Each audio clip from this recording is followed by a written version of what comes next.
Hello guys, okay, so I'm just going to make this video. It'll probably take about 5 or 10 minutes and you're going to try and follow it to create your working orthographic drawing. Now, you should be at the stage where you've got a relatively complete CAD file. I've borrowed this one from Marsha, so thank you Marsha for this. First of all, what I'm just going to show you, the first thing is the kind of fun thing, is adding colour to our component, our part. The way you do this is you go to Tools, you can give it a material, and we're going to do that. So I'm going to select the whole thing and we're going to just make it black with a resin. Doesn't really matter which material we're using for this at this stage, as long as it depicts the colours that we want. So we'll just go black for now. You click the little arrow here, you can close that down, and now that's the colour of our mechanism. Now, obviously, these things are different colours, and we can simply use the appearance tool for that. So we can just find white here. We want a white component or colour for the shaft there. I'm going to use the shift button and click everything that I want to turn white. And then I'm going to press the little arrow there. And now it's that colour. And then the last parts, I just want to colour them in brass. So again, I'm just going to select and hold shift to all those things in brass. And then we have a real professional looking component. Now then, to create your orthographic drawing, you need to click on the paper here, not the drop down arrow. So we do not click here, we click on the actual piece of paper and you'll get this menu again. And now we have part files, which we're quite familiar with now. We have assembly files, which we'll come back to later on in the unit. And down the bottom here, we have our drawing files. And we always select the BSI standard. Now, with the BSI, what that is it's a collective universally known language for orthographic working drawings. So it's a little bit like imperial and metric for measuring. And on here, I've just got a website that I can talk you through to show you what it all means. So we have different standards, and often you might have seen these logos, and they are all different standards for different places. So the BSI is the British standards, which is very prevalent in the UK, but it is understood across the world as well. We have European standards, and we have an international standard as well. And when companies are developing orthographic drawings, they will always declare which standard they have used. And so other companies can just use that standard as well. And all this standard means is that things such as the lines that are used represent certain things in terms of what dimensions are used, whether it's in millimeters or imperial, whether numbers are written above the line or in the middle, and I'll come back to that. But we always use a BSI standard, and that's why we click this one. Okay. And you should get a screen that looks a little bit like this. The first thing we need to do is select our product to go in there. So we need to go base view, and it's automatically found the one I want. But if it doesn't, you need to click on this window and go through your Google Drive, like I'm about to show you, through the stream, My Drive, find your file and select it. Okay. There's my one.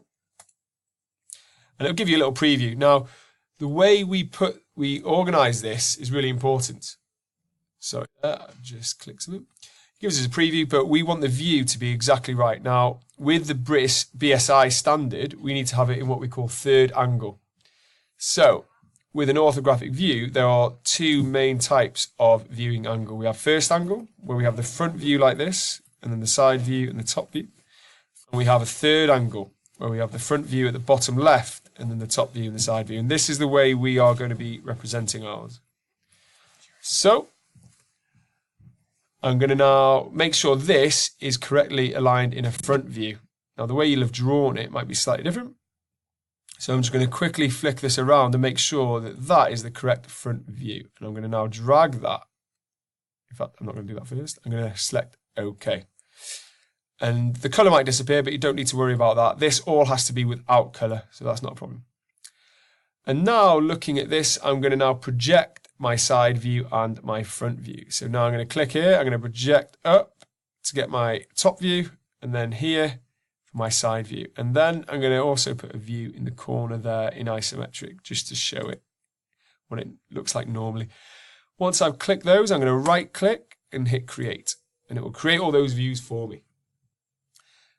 Now then, looking at this, I can move this around and it will move the others, but this is now set in third angle, which is what we want. And our next job is to add dimensions. So we go to the annotate tool here and we use the dimension tool. And it's the same way as when you're creating a part, we need to do several clicks. So I'm going to click, first of all, I'm going to say the dimension from here to here is what I want. I'm going to drag it up and project it across here and say it's 54 mil. And then I press OK. And you need to add all of the relevant dimensions to your drawing to make it easy for somebody to understand how to make it. So if you were going to give this orthographic drawing to a manufacturer, they would understand the component, all the sizes, and how you'd make any. Now, I was almost about to repeat one there, but I've already got this here. So you don't want to repeat any dimensions either. You want to fill it with all of the ones that would be relevant, necessary for somebody to use to make it. So I'm going to zoom in with my mouse. I'm even going to put in the distances from here to here.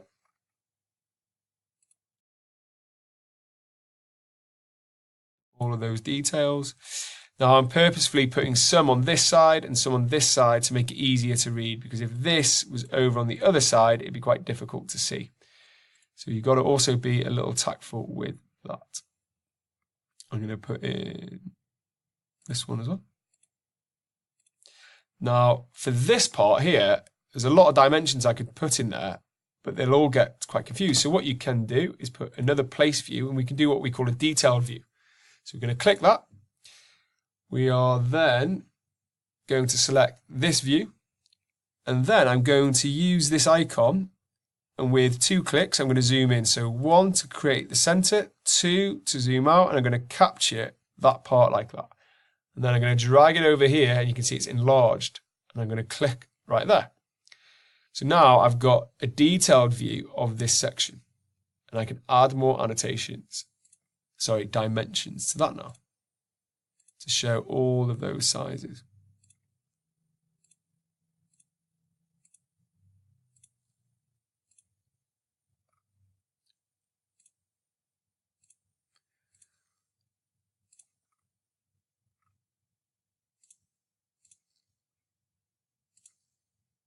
And there we go. Now, like I was saying earlier, when talking about the standards, the BSI format, with this format, everything is set in such a way where the dimension is in the middle of the line. The arrowheads are always touching the line here, and they're in this style. And we're always in millimeters. So again, that's just a universally understood format. Now there's one more thing we're going to do. We're also going to put a section view in, which means if we were to cut this in half, what would it look like on the inside?